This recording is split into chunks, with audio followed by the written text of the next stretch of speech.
त्यातले नीतिसूत्र 17 मधले मेन जे वचन आहेत ते आपण बघू. तर सगळ्यात पहिलं वचन आहे, एखाद्या घरात मेजवानीची चंगळ असून त्यात कलह असला तर त्यापेक्षा शांती असून कोरडा तुकडा मिळाला तरी बरा.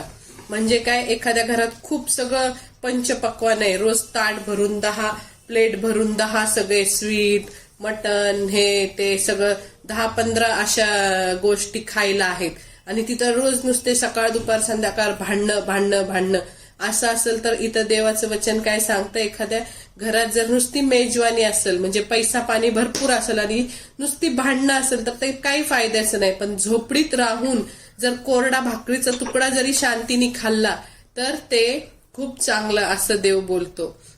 नंतर मग इथं सांगितलंय दुसरं 5व्या वचन बघू आपण. 5व्या वचनात सांगितले, जो गरिबाची कुचेष्टा करतो तो उत्पन्न करणाऱ्याचा अवमान करतो.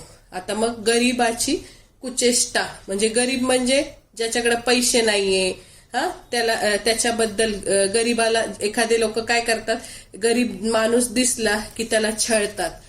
तो काही बोलत नाही, तो काही विरुद्ध उलट बोलत नाही किंवा तो शिव्या देऊन मारायला उठत नाही म्हणून अनेक लोक जगात ऑफिसमध्ये कामावर घरात इकडं तिकडं जो गरीब असतो त्याला कोण लोक काय करतात, छळतात, त्याच्याशी दुर्व्यवहार करतात आणि त्याचा गैरफायदा घेतात. मग तिथं असं सांगितलंय, जो गरीबाची कुचेष्टा करतो तो मनुष्य देवाचा अपमान करतो. म्हणजे आता मग ह्याच्यावरून डीप मध्ये जर आपण ह्याच्यात गेलो तर ह्याच्यात असं दिसतं की आपण सर्वजण प्रत्येक माणूस हा देवाच्या प्रतिरूपात बनवलाय. देवाचं वचन सांगतं की प्रत्येक माणूस उत्पत्तीमध्ये सांगितलेले की आपण काय आहे, देवाच्या प्रतिरूपाचं बनलेलं. उत्पत्ती 9:6 मध्ये असं लिहिलेलं आहे की आपण देवाच्या प्रतिरूपाप्रमाणे बनवले गेलो आहोत. आणि मग तिथं जर आपण देवाच्या प्रतिरूपात बनवलं आहे तर येशूवर विश्वास ठेवल्यामुळे आपल्यावर काय येतो, पवित्र आत्मा येतो. आणि मग ज्या वेळेस आपण काय करतो, पवित्र आत्मा आपल्या आल्यामुळे मग आपण काय करतो, त्याच्यासारखे स्वभाव म्हणजे येशू ख्रिस्ताचा जो स्वभाव आहे तो आपल्यात येतो. मग त्याच्यासारखं जीवन आपल्यात येतं. मग आपण कसं वागायला पाहिजे, आपण प्रत्येक गोष्टीत असा विचार करायला पाहिजे की ह्या प्रसंगी येशू कसा वागला असता. समजा आता आपल्या गरीब एखादा असेल तर दुसरा एखादा बंडखोर मनुष्य किंवा बलवान मनुष्य त्याला छळतो किंवा त्याला त्रास देतो. मग त्यावेळेस एखादा तो बलवान मनुष्य गरीबाला काय करतो, त्याची कुचेष्टा करतो आणि म्हणतो की समजा त्यांनी गाडी लावली गरीबाने तिथं रस्त्यावर आणि त्याची ते एखाद्याचं दुकान असेल, तो श्रीमंत असेल तर तो काय म्हणतो तिथं जाऊन, काढ तिथून गाडी, चल हो तिकडं, अशा पद्धतीने तो बोलतो गरीबाशी. पण तो जर आपण असा विचार करायचा, जर येशू तिथं असता त्या माणसाच्या जागी तर तो कसा बोलला असता. तर येशू कसा बोलला असता की भावा ही गाडी, माझ्या बंधू ही गाडी काढतो का, प्रेमाने बोलला असता. किंवा जेव्हा आपण वागत असतो आपल्या शेजारी लोक राहतात तर आपण काय करतो, एखाद्याने आपल्या घरासमोर काही कचरा टाकला किंवा काय केलं तर आपण कसं बोलू त्याला, उद्धट माझ्या दारात कचरा का टाकला तू, असं करून ते उद्धटपणे बोलतो ना. पण आपण त्यावेळेस तिथं असा विचार करायचा की माझ्या जागी जर येशू असता, कारण येशूचा स्वभाव आपल्यात दिलेला आहे, जर येशू जर आपल्यात राहतो तर त्याच्याप्रमाणे आपण वागायचं. मग आपण तिथं जाऊन अरे रावी करून बोलायचं का त्या शेजाऱ्याला, ते कचरा काढून टाक, माझ्या दारात कशाला टाकला. तर आपण काय म्हटलं पाहिजे की काय आपण तिला काय म्हणू, ताई माई काय म्हणतो, काका तुम्ही कचरा इथं टाकला तो बरोबर दिसत नाही, असं प्रेमाने आपण तिथं येशूच्या स्वभावासारखं बोललं पाहिजे. आणि मग येशूला काय आहे, गरिबांविषयी खूप कळकळ आहे. त्याच्यासाठी अनुवाद 15 आणि 11 अनुवादाचा 15वा अध्याय आणि 11 वचन डॅडी वाचतात, ते तुम्हाला त्यांना काढून ठेवायला लावले. मोठ्याने अनुवाद 15 अध्याय 11 वचन. देशात गरीब लोक नेहमीच असणार, म्हणून मी तुला आज्ञा देतो की तुझ्या देशातल्या गरजवंत व गरीब बांधवांना सरळ हाताने मदत कर. आमेन. इथं काय सांगितलं की देशात गरीब लोक नेहमीच असणार आहे, म्हणून तुझ्या देशातल्या गरजवंत व गरिबांना सरळ हाताने मदत कर. म्हणजे गरिबांविषयी इथं येशूनी हे वचन दिले की आपण त्यांना सरळ हाताने मदत करावी, पण खऱ्या गरिबांना. नाही तर एखादा आपल्याकडून पैसे घेतो आणि तो चुकीच्या मार्गाला ते पैसे लावतो. असे पण भिकारी असतात काय काय की ते दाखवतात आम्हाला पैशाची गरज आहे, रात्री जाऊन दारू पितात, रस्त्यावर पडतात. मग तशा लोकांना नाही, खरोखर जे गरजवंत आहे तशा लोकांना आपण काय करायची, मदत करायची. मग दुसरं अजून एक वचन आहे मत्ते 11:5. का वचन का घेतो? कारण जोपर्यंत वचन कळणार नाही तोपर्यंत देवाचं सत्य, देवाचं प्रेम आपल्याला कळणार नाही. मत्ते 11:5. आंधळे पाहतात, चांगले चालतात, कुष्ठरोगी शुद्ध होतात, बहिरे ऐकतात, मेलेले उठवले जातात व गरिबास सुवार्थ सांगण्यात येते. आमेन. देवाचं वचन असं सांगतं की आता पहिल्या वचनात आपण बघितलं अनुवाद मध्ये की गरिबांना सरळ हाताने मदत करायची. आत्ताच्या वचनात सांगितलं की गरिबास सुवार्ता सांगण्यात येते. म्हणजे गरिबांना आपण नुसती मदतच करायची आणि त्या मदतीतून आपण त्याला सुवार्ता सांगायची की हे असं आहे, येशूवर तू विश्वास ठेव, येशूवर विश्वास ठेवल्याने तुला पाप क्षमा मिळेल, तुला सार्वकालिक जीवन मिळेल. आणि ही चांगली बातमी म्हणजे सार्वकालिक जीवनाची सुवार्ता ही त्या आपण काय केली पाहिजे, गरिबांना सांगितली पाहिजे. असं नवा करार आपल्याला सांगतो की आंधळे पाहतात, लंगडे चालतात आणि गरिबांना सुवार्ता सांगितली जाते. मग अजून एक वचन आहे याकोब 2:5. गरिबांविषयी डीप मध्ये चाललोय आपण. याकोब 2:5. माझ्या प्रिय बंधूंनो ऐका, लोकदृष्टीने जे दरिद्री आहेत त्यांना विश्वासासंबंधाने धनवान होण्यास आणि जे राज्य देवाने आपणावर प्रीती करणाऱ्यांना देऊ केले त्याचे वारीस होण्यास त्याने निवडले आहे की नाही. म्हणजे गरिबांना पण त्याच्यावर विश्वास ठेवण्यास आणि त्याच्या राज्याचं वारीस होण्यास निवडला आहे देवानी. आणि तो स्वतः गरिबांबरोबर एकरूप झाला. आणि अजून एक वचन आहे करंथीकरास दुसरं पत्र 8वा अध्याय 9वं वचन. करंथीकरास 8वा अध्याय 9वं वचन. दुसरं पत्र. पहा, प्रभू येशू ख्रिस्ताची कृपा तुम्हाला माहित आहे. तो धनवान असता तुम्हा करता दरिद्री झाला अशा हेतूने की त्याच्या दारिद्र्याने तुम्ही धनवान व्हावे. आमेन. की तो धनवान होता, अख्ख्या जगाचा मालक, ज्याने सूर्य निर्माण केला, ज्याने आकाश निर्माण केला, ज्याने समुद्र निर्माण केला, जो सिंहासनावर स्वर्गात बसतो सोन्याच्या, तो धनवान असून सुद्धा इथं धुळीने माखलेला तो आला आणि त्याने आपल्यावर इतकं प्रेम केलं की तो काय धनवान असता आपल्यासाठी, आपल्याला श्रीमंती मिळावी, आपल्याला आशीर्वाद मिळावा, आपण पापमुक्त व्हावं, आपली शिक्षा फटके खाऊ नये म्हणून तो धनवान असताना आपल्यासाठी दरिद्री झाला. आणि अजून एक वचन आहे ते काढायला नाही लावत आता, फिलिप्पी 2:7 मध्ये असे की तो स्वतः पूर्ण काढलंय का, फिलिप्पी 2:7. तर त्याने स्वतःला रिक्त केले म्हणजे मनुष्याच्या प्रतिरूपाचे होऊन दासाचे स्वरूप धारण केले. बघा, त्यांनी काय केलं, दासाचं रूप. म्हणजे तो स्वतः पूर्ण देवाचा मुलगा, पूर्ण देव, संपूर्ण जगाचा सूर्य पृथ्वीचा निर्माण करता त्यांनी संपूर्ण ते बाजूला ठेवलं. त्याचं जे मोठंपण होतं ते रिक्त केलं, रिक्त म्हणजे रिकामं केलं आणि त्याने दासाचं स्वरूप, दास म्हणजे काय, गुलाम, तो गुलामाचं स्वरूप त्यांनी काय केलं, धारण केलं. आणि मग इथं अजून एक योहान 5व्या अध्यायामध्ये असं एक वचन आहे की योहानाच्या 5व्या संदेशामध्ये सचिन पास्टरांनी हे उदाहरण सांगितलं. 5व्या अध्यायात बेतसदा तळ्याजवळ पंगू मनुष्य असं ते आहे. तर तिथं तो पहिले 2 वचन वाचू. योहान 5वा अध्याय. त्यानंतर यहुदाचा सण होता तेव्हा येशू वर यरुशलेमेस गेला.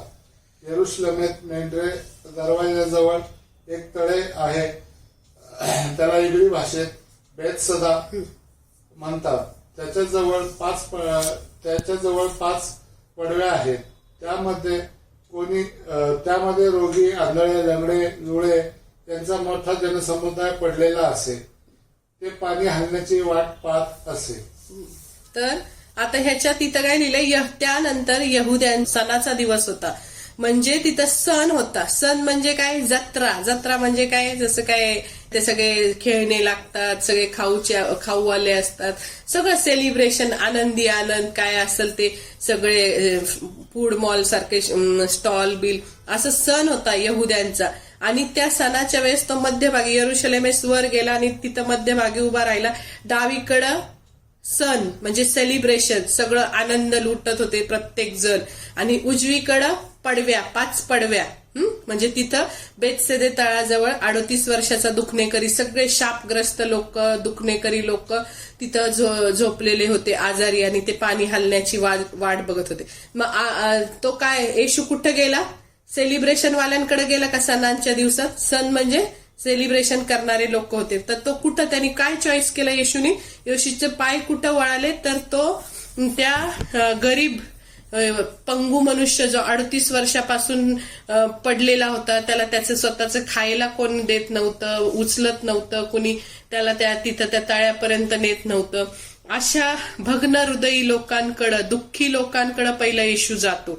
आणि मग अजून स्तोत्र 34:18 मध्ये पण असं लिहिलंय की परमेश्वर भग्न हृदयी लोकांच्या सन्निध असतो आणि अनुतप्त मनाच्या लोकांचा तो उद्धार करतो. म्हणजे जे गरीब आहेत, त्रासलेले, दुःखी आहेत, त्यांच्याकडे पहिला तो जातो. श्रीमंतांकडे सेलिब्रेशनसाठी नाही जात पहिला, तर जे त्रासलेले लोक आहेत त्यांना तो उद्धार करतो. तिथं काय सांगितलंय की जे हृदय, जे अनुतप्त मनाच्या, 34:18 मध्ये असं लिहिले की तो अनुतप्त मनाच्या लोकांचा उद्धार करतो. म्हणजे जे त्रासलेले, ज्यांचं हृदय तुटलेले, त्या लोकांकडं जातो. आणि मग ह्याच्यावरून आपल्याला कळतं की आपण पण येशूला जसं गरीब लोक आवडतात, त्यांच्यावर तो प्रेम करतो, आपण पण काय केलं पाहिजे? गरिबांवर प्रेम केलं पाहिजे. मग त्याच्या पुढचं वचन आहे ते म्हणजे 17वं, नीतिसूत्र 17 मधलं 13वं वचन, 8वं वचन. लाच घेणाऱ्याच्या दृष्टीने लाच रत्नासारखी मौल्यवान आहे. ज्या ज्या कामाकडे तो वळतो ते तो चातुर्याने करतो. म्हणजे इथं काय लिहिलेलं आहे की लाच घेतल्याने तात्पुरतं सन्मान, यश, संपत्ती मिळते, पण ते देवाविरुद्ध मोठं काय आहे? पाप आहे. लाच घेणारे व्यक्ती देवाला आवडत नाही. आणि अजून 2च वचन सांगते की 17-13 वचन आहे, जो बऱ्याची फेड वाईटाने करतो त्याच्या घरातून अरिष्ट जाणार नाही. बऱ्याची फेड म्हणजे एखाद्याने आपलं बरं केलं म्हणजे आपलं चांगलं केलं आणि त्याचं आपण काय केलं? वाईट केलं, तर त्याच्या घरातून अरिष्ट म्हणजे संकट कधी जाणार नाही. ह्याच्यासाठी दावीद राजाची एक गोष्ट सांगते की त्या दावीद राजा एक दिवशी रविवारचा दिवस नव्हता, असंच त्याला आळशीपणा त्याच्या जीवनात, म्हणजे एखाद दिवशी कंटाळा आला, त्याला युद्धावर जायचा काय झाला? कंटाळा आला, आणि त्यामुळं तो असाच घरात झोपला, आराम केला आणि वर गच्चीवर गेला. आणि गच्चीवर गेल्यावर त्याला त्याचा जो सेवक आहे उरिया हित्ती, ह्याची बायको बेतशेबा ही तिथं नदीवर आंघोळ करताना दिसली. मग तो त्याच्या सेवकांना पाठवून तिला आपल्या घरी बोलून घेतो. आणि घरी बोलून घेतल्यावर त्याला कळतं की त्या विचारतो ही कुणाचं कोण आहे? तर ते सांगतात की तुमच्या सैन्यातला जो उरिया हित्ती आहे त्याची ती बायको आहे. मग दावीद राजा इतका म्हणजे तो पापात पडतो व्यभिचाराच्या, आणि तिच्या बरोबर काय बलात्कार करतो. आणि तिला असं वाटतं, चांगला तो विश्वासू प्रामाणिक सेवक होता त्याच्या सैन्यातला. आणि मग त्यावेळेस मग असं होतं की ज्या वेळेस मग आता त्याला कळतं, मग थोड्या दिवसांनी ती त्याला निरोप पाठवती बेतशेबा, की काय निरोप पाठवती की मी गरोदर आहे, मला गर्भ राहिलेला आहे. मग त्याला असं वाटतं की आता हे पाप माझ्यावर येईल, म्हणजे आता सगळ्यांना कळेल माझं पाप, म्हणून तो काय करतो? त्या उरियाला सैन्यातून घरी बोलून घेतो. आणि ज्यावेळेस सैन्यातून घरी बोलून घेतलं तर त्याला असं वाटतं, तो म्हणतो त्याला जा तुझ्या घरी आणि जा आज रात्रभर झोप, आराम कर. तर तो उरिया आणि त्याच्या घरी काहीतरी बक्षीस पण पाठवतो. असं दावीद राजा त्या उरियाला म्हणतो जा तुझ्या घरी. मग तो काय करतो? तिथं सकाळ होईपर्यंत तो घरी जातच नाही. उरिया काय करतो? तिथंच त्याचे जे सेवक आहेत त्या सेवकांबरोबरच, दुसऱ्या सैनिकांबरोबरच तिथंच त्याच्या दारात झोपतो. आणि मग तो राजा त्याला म्हणतो, का बरं तू का नाही गेला घरी? म्हणजे त्याचं पाप त्याला त्या उरियावर लादायचं होतं, म्हणून तो त्याला घरी पाठवत होता की जणू काय ते बाळ राहिले त्या उरियाचंच आहे असं सांगायला. म्हणून मग तो काय करतो, तो म्हणतो, तो इतका विश्वासू आणि प्रामाणिक असतो तो उरिया, तो काय म्हणतो की नाही, देवाचा कोष तिथं रस्त्यावर आहे. देवाचा कोष कुठं आहे, यहुदामध्ये मांडवात आहे, आणि माझ्या धन्याचे सेवक खुल्या मैदानात तळ देऊन झोपले, आणि मी कसा काय जाऊ, खाऊ पिऊ, आपल्या स्त्री बरोबर निजू काय, आपल्या जीविताची शपथ की मी असलं काम करणार नाही. मग असं त्याला कळलं की हा काय जात नाही, म्हणून तो त्याच्याच हाती चिठ्ठी देतो दावीद राजा की ह्याला युद्धाच्या तोंडापाशी ठेवा, म्हणजे हा मरल. मग त्या यवाब म्हणून त्याचा सेनापती असतो, तोच स्वतः चिठ्ठी घेऊन जातो. कोण? उरिया. मग उरिया हित्ती तिथं चिठ्ठी घेऊन जातो, आणि तो सेनापती यवाब असतो, तो काय करतो, त्याला ती चिठ्ठी देतो, आणि बरोबर त्याला युद्धाच्या तोंडाशी ठेवून त्याला काय करतात, मारून टाकतात. म्हणजे काय, त्याचा काय दोष होता उरिया हित्तीचा? त्यांनी बरं केलेलं, तो किती विश्वासू आणि प्रामाणिक होता राजाबरोबर, तरी त्याने बऱ्याची फेड वाईटाने केली. तो किती चांगला वागला, पण दावीद राजाने त्याच्या पत्नी बरोबर व्यभिचार केला आणि त्याला सुद्धा मारून टाकलं. म्हणजे बऱ्याची फेड वाईटाने केली, तर त्याच्या घरातून अरिष्ट जाणार नाही. अरिष्ट म्हणजे काय? संकट. अरिष्ट म्हणजे काय? संकट. मग देवाचं वचन त्याला दिसलेलं आहे. मग नाथान संदेष्टा येतो त्याच्याकडं आणि त्याची कान उघडणी करतो ह्याची, कुणाची? दावीद राजाची. एका माणसाकडे 100 मेंढरं असतात, तो त्यातलं त्याच्याकडे पाहुणे येतात, तर आणि एखाद्या माणसाचं एकच गरीब माणूस होता, त्याच्याकडे एकच करडू मेंढरू होतं, तर तो पाहुणे आल्यावर तो स्वतःच्या 100 मेंढरातलं न घेता त्या गरीब माणसाचं घेतो. मग आशाला काय करावं असं नाथान संदेष्टा दावीद राजाला विचार.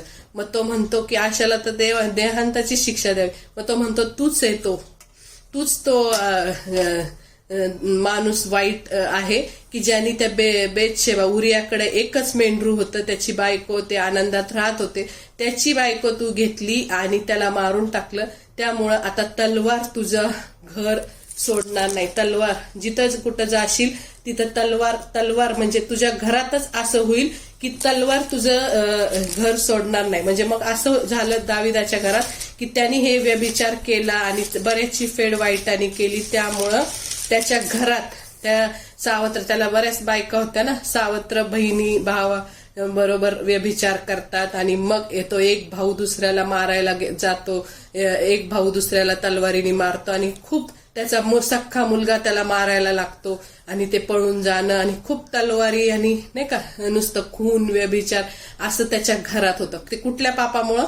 एकाच पापामुळं. त्यांनी काय केलं? बऱ्याचशी फेड वाईटाने केली, व्यभिचार केला, आळशीपणा केला, हे सगळ्या गोष्टी त्याच्यामध्ये आलं. मग इथं काय लिहिलंय की जो बऱ्याचशी फेड वाईटाने करतो त्याच्या घरातून अरिष्ट जाणार नाही, म्हणजे संकट अजिबात त्याच्या घरातून जाणार नाही. आणि शेवटचं एक 22वं वचन सांगते की आनंदी हृदय हे उत्कृष्ट औषध होय, खिन्न हृदय हाडे शुष्क करते.